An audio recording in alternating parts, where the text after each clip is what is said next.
we go. Oh. Hi, everybody. Tim Hughes here. I'm the CEO and co-founder of DLA Ignite. With me today, I've got Karl Smith. And Karl and I are going to talk about Agile and why enterprise Agile is not the future of work. Before we dive in, Karl, before we dive into that controversial subject, where can people find you? So the easiest place is on LinkedIn. I use it every day. I probably drive my wife nuts by constantly looking at my feed. You are a big user and poster of on LinkedIn. Yeah. And I would, and it's not just crap as well. It's actually, I'm engaged. It's a communication, isn't it? Yes. I'm in the first 100,000 users of LinkedIn globally, and I run 6 groups on it, LinkedIn, with about 120,000 members in the groups. So, and I suppose the interesting is I considered it communication all the way through. I've never tried to monetize any of that because actually, the whole point of LinkedIn is to communicate with people who might want to do business with you. Monetizing on top just seems like an extra layer. Yes, and I would always recommend that the whole point of LinkedIn is actually about community. But and you're willing to take questions and comments through this as well, aren't you? You're more than happy to do that. Yes. So why don't you just give people a potted history of what you've done today? Because you've done 3 books. Well, you've done 2 books and you've co-authored 1. What have you done? What's your journey to get to where you are today? I think my journey is initially from design, and people confuse design with graphics. So first and foremost, I'm a solution creator, and my solutions are based around understanding the problem rather than Karl's got a great idea, everyone let's build it. And I don't drive solutions from my ego. I drive them from finding out what people are actually trying to achieve rather than what they ask for. And that goes way back to the design process. The bit where you see the 2 guys or 2 people, one with a piece of wood, one with a round circular piece of stone, going, oh, I wonder if they could work together. And it's that evolutionary process that humans have always used to understand how to do things better. And I worked through that through school and college, and I got a degree in design. I did a postgraduate in education because I'm interested in how we learn, not just what we learn. And I took that into product development. And I actually came across something called usability. And everyone's going, well, what's that got to do with anything? Well, it's great making products and services for people, but if no one can actually use them, it's an art. It's a piece of art, not something that's functional. And I applied the usability into software back in the 80s. And people are going, well, why do we care what users can do? And I'm going, well, these are the people that are buying your software or are consuming the software through the large company that you're building it for. Wouldn't you like them to have a good experience? Oh, do we have to? And I'm going, well, if they have a bad experience over a longer period of time, you can expect to not have them as continuous customers. So, and again, in the 80s, we were just coming into our own as consumers. I think the 70s were quite dour, and we had very limited capacity to buy things, certainly in the UK. In the 80s, there was an explosion of choice. That explosion of choice didn't exist in software. People had to consume the terrible experiences that were there. And so I got involved in usability, and I kind of questioned, well, usability is great because it asks what the problem is, but doesn't actually come up with a solution. I was a member of various organizations, but they were all in the States. There was nothing in Europe dealing with any of these things. So, well, shouldn't there be an output format to usability? The user's experience, as we called it then, and that's where user experience comes from. And my journey into Agile is actually from a consumer of Agile. Agile was affecting what I did as someone trying to make good products and services, and so I was concerned about. Firstly, I was concerned they took our customer journeys and made them their own, which was great because we'd actually stolen them from marketing, and made them our own. And then they had been taken into software development and being made their own, but they were actually losing some qualities. And I think, marketing was very focused on a narrow set of criteria.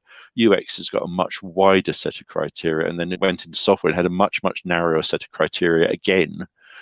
So I kind of followed user stories into Agile and became a Scrum Master. And I did some Scrum work with teams, and it works. I mean, it actually works. I mean, normally when you hear about these things, you're like, yeah, we'll do it until it goes away, and then see what happens next. And we hear that all the way through the story of Agile. It's a fad, or it's we'll rinse some money out of it, and then we'll move on to the next thing. But actually, fundamentally, at its lowest level within teams, it actually works. And the things it delivers into people's lives is quite astonishing. It gives them a sense of community, a sense of power. It drives them to commit to much higher levels of engagement internally, plus also the quality of the work is so much better. I've been brought into organizations that later released products that everyone's heard of, where actually those projects were going down. They were failing massively. I won't name the final product, but it's one that everyone uses in the UK. And they've been working on it for 2 years and had completely failed to align internally. They all knew what they individually were doing, but they had never talked to each other. They'd never communicated. I was brought in to bring in Agile as a Scrum Master. And there were no such things as an Agile coach in those days, just saying that now. And what I did was I just got them all together in one big room, and some of them didn't even know they were working on the same piece of work. I invented a success point. Because they'd been working for 2 years and never delivered anything. And all I got them to do was to tell me what they were working on and to create a baseline plan so that we could do points poker. And at the end of the points poker, we had a celebration. And I got cakes in from Maison Berthaud. If you're based in London, you know that's the oldest patisserie in London. Beautiful cakes, and I got nice coffee in, and we just had some fun. And people got to talk to each other in a social level, and then we went back to our silos. But the point is that it was the first of many such engagements, and I think that way of working with Agile works really well. Now I should probably get to the point, which is the statement that enterprise Agile is not the future of work. I was wondering when you were going to come to that. Sorry about that, my monologue. So I've seen it work really well in small teams, and then over the years, like many other people, my level of knowledge has moved up. I understand lean portfolio management, I understand the finance, I understand governance at group level, working in enterprises. And I've written the governance for a number of organizations that are global, and nothing to do with Agile, just simply, making organizations function. And before the Agile transformation push, it was digital transformation. I was involved in digital transformation. So along comes Agile at an enterprise level, and I'm going, okay, let's see how it works. Give it a go. I mean, it could work. I mean, that's the thing, is that when you're involved in these things as a consultant, you're quite optimistic. Maybe you shouldn't be as optimistic, but you are. So I've got involved in a number of enterprise level transformations, and there have always been valuable outputs, but none of them have worked as they were intended to. And I think that's the essential point here. The future of work is not vested in grand scale Agile. And the reason it's not is because grand scale Agile itself doesn't work. It's based upon a number of premises that don't really logically connect. So one of the things that people talk about in Agile is that you can scale a pattern and bring it up to the whole organization and pass it out. If you step back from the statement and think about it, I want to scale a way of working in our facilities management into the trading floor of a bank. Wait a minute. They fundamentally do a different set of tasks and behaviors. How do I scale from one to the other? Well, actually, you can't. So, I mean, that's a drastic comparison. Let's just say I want to scale from infrastructure technology into application design. That's much closer. Well, what do they actually do in infrastructure? They create architectural patterns for large schemas and systems that create the standards across the organization. Application design consumes those standards, so that there is some parity, some connection there. But you can't actually scale from enterprise architecture into applications because they do different things. What you can scale is ways of working. So those are the Scrum meetings and the retrospectives and the sprinting and those, but you don't actually scale the individual ways of working. And what I see a lot of people doing is saying, well, we found that we work this way. And we're going, well, that's great. So that's a common pattern in your part of the organization, but it's not a common pattern across the organization. And this is where we are starting to hit off into that old terrible experience of business process reengineering that we went through 25 years ago, where people created a model of a process of engineering principles and behaviors that everyone should be using, and caused utter chaos in organizations, sent some organizations out of business, and other organizations that realized what was happening threw the stuff away as quickly as possible, like it was on fire. And I think this is where enterprise agile is going. It's becoming I described it as an agile fall experience. Instead of waterfall, it's a top-down transformation. And I've seen organizations bring in consultancies or bring in individuals who basically take a copy of existing frameworks, rebrand it for that organization, tell them it's theirs, and then leave having made the money, run away with their carpet bags full of cash, and leave the organization to try and implement it. Well, actually, that doesn't work. We already know that any kind of change you try and bring in from top down doesn't work. People won't take it. They won't adopt it. Now, I actually had a chat a couple of weeks ago with someone, and I said this, and they said, "Oh, we got it to work." And I go, "Well, where do you work?" And I said, "Oh, I work in the army." Oh, okay. So you kind of have a different situation, and this is in the US. I won't say which branch of the service is, but they applied agile, but they could order people to do it. There was no choice factor in it, and there was no way that if people decided to not observe the behaviors, it's not a question of being told off. Leavenworth is the other option. You go to prison because you're actually impeding the national security. And so this is it's a different working environment, and we don't have that in large organizations. So again, enterprise agility is based upon goodwill, and actually if people don't have to play, they won't. Do you think that most organizations come to a point where they are, this is where we are as an organization, and then they stay like that? And one of the things is that people can't then innovate, can they? Because this is the organization that we came to when we started making money, and therefore what we're going to do is just crank the handle. Yeah, and I think that's the nirvana for most organizations. That's what they want. They want to get to a point where they don't need to change anymore. And I think, if you go back to the 30s, 40s, and 50s, that model was fine. That because it was all new markets. Now all the markets are saturated, so you need to create a differentiator. Well, how do you create a differentiator? Well, the current thinking is you engage with the archetypes of your customer as large groups, and you start to fulfill what they're actually looking for. That's the current thinking. That means changing internally, because actually your organizational structure is not set up to serve your customers, it's set up to serve you. Yeah. And that's there's some really interesting material out there about how to think about your organization differently. But I think the larger the organization, the much harder it is to change, which is why my suggestion to people is don't try and change the organization. Select one customer journey, see all the touch points, and select a touch point and change that and see what you get.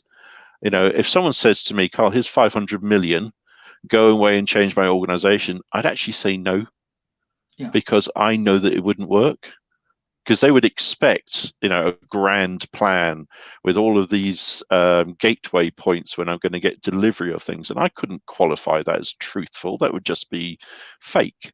And that's currently what people are having to do. They're having to fake the notion of what these deliverables are going to be, because their governance doesn't allow them to actually say, we don't know what the answer will be, but we'll find it out by experimenting. I mean, that's a horrific idea to most business organizations, but that's actually what Agile does. It challenges the status quo by changing in a very small level something that adds value. And I wrote something recently that if your agile transformation hasn't delivered value in the first 6 weeks, you're probably doing it wrong.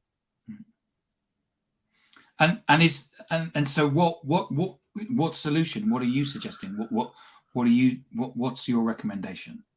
So my recommendation is that there's a couple of steps to go through first. The first one is to get adjusted governance.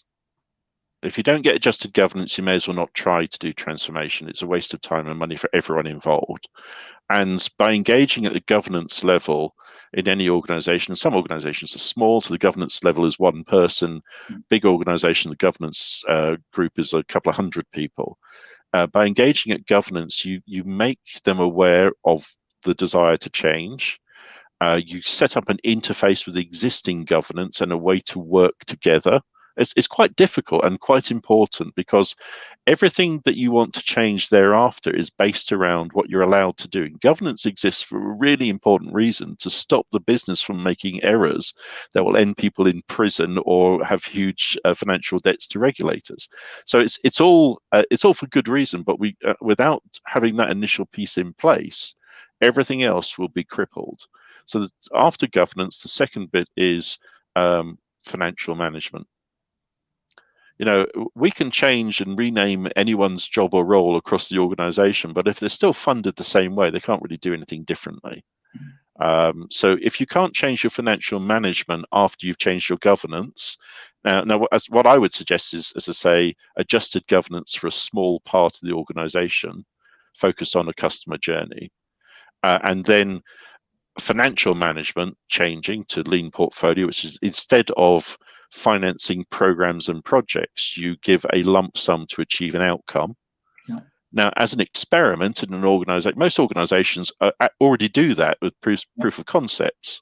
So they're already used to doing that. It's just that in Agile, people don't ask for that. They don't think, we want to do a POC around Agile. You're doing what?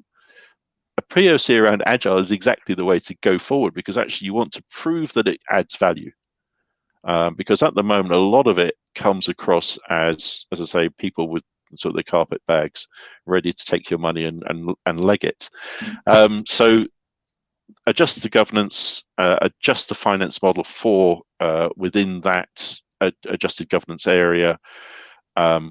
Ensure that you're actually focused on delivering value, not just moving the deck chairs. That a lot of people will focus on reorganizing people, reorganizing contracts, changing job titles. I've heard people being told, you're a servant leader today. All right, I was a PM yesterday. Now I'm a servant leader. What's the difference? Oh, nothing. Well, it's a bit problematic doing all that. What you actually then need to do after the finance is define the work. Right. What is the work? So there's lots of work that happens in an organization, and it's called a work type taxonomy. You define what is the work types that you have. You will have work that comes as innovation, where you'll have work that comes from the business, either to upgrade existing or to support new concepts. You'll have work coming from technology. You'll have work coming from regulators if you're a regulated organization, and you'll have unplanned work. And unplanned work is not a bad thing. I'm just saying that now. Everyone says, oh, we need to get rid of all the unplanned work. Well, actually, unplanned work is just stuff that you didn't know was going to happen. And so unplanned work is important to recognize. If the government suddenly changed the plans and organizational format in a certain area of finance, all the banks would have to change overnight. The Bank of England would issue a statement, this is all now required. You've got 3 years to change. Something like that came out with my brain's on a blank. Sarbanes-Oxley was one of the changes, or yeah. Yeah, so it's any kind of regulation. Open banking, that was the one I was trying to think of. So open banking, everyone's got to be have an open banking solution. You got, I think it was 2.5 years, which wasn't a lot of time for major organizations to deliver change. So if that comes across, now that's a fundamental change in your business model. But the first response is, how do we deliver it through technology? Well, actually, we need to go back a level and go, what is the strategy that we're trying to achieve here to deliver these regulations? Anyway, that's a specific instance. The point then is once you have the work type taxonomies, you start to classify work. In one organization I worked in, we found that for every 10 workers, only 2 people were doing work that added value to the organization. Now, that's a terrible ratio, but it's not uncommon, because remember, the bureaucracy is created in organizations to deal with complexities and a lack of an ordered process. Organizations evolve organically, and therefore they have to put in more bureaucracy to manage the unplanned and unexpected risks that are created, and all these factors. I mean, one of the places I worked, we found that they had 9 design boards before they got to the design board. Sorry, 7 design boards before we got to the design board. None of those design boards were actually within the governance of the organization. They were all put in place so that people would sail through the final design board. Right. Whereas actually what you want to do is people not to sail through the design boards, but actually to be challenged by the people that are there who understand the systems better than them. We don't want them to spend 1.5 years putting together a perfect PowerPoint to get through the design board. We want them to put forward their ideas in 3 to 4 weeks so that we can discount them straight away and stop wasting money on them, or prioritize them and put all our money into them. And this is again, thinking about how you work. So I think that once we work out what is the things that we're going to focus on, we then need to also do some strategic thinking. So the thing that I've been most involved with in the last 5 or 6 years is to get service design into transformation. And the reason for that is that service design is an ecosystem thinking. And it's also human-led. It always calls out the tech systems and calls out all of the subsystems and the platforms, but it's human-led. So it's based around perceptions, and those perceptions determine the overall internal experience of working for an organization and the external experience in the net promoter scores as well. So we've had one comment in about governance, and I'm sorry to the person who posted it, because if you're probably not a connection to me, which is why it's come up as LinkedIn user, if you put a comment in what your name is, and I'll call your name out. But this person says governance spot on. Many people pay lip service to governance. Why? Because many find it complex, sometimes tiresome, and it gets in the way of getting ahead. It does, but it gets in the way of getting ahead on purpose. That's the entire purpose of it. Yes. So if as I say, start with governance and in transformation, because those people are all working for the same organization as you. They all want the organization to succeed, but they just want it to succeed in a safe way. And so by engaging with governance, and in one of the organization I worked in, I was working with 2 huge divisions, about 88,000 staff.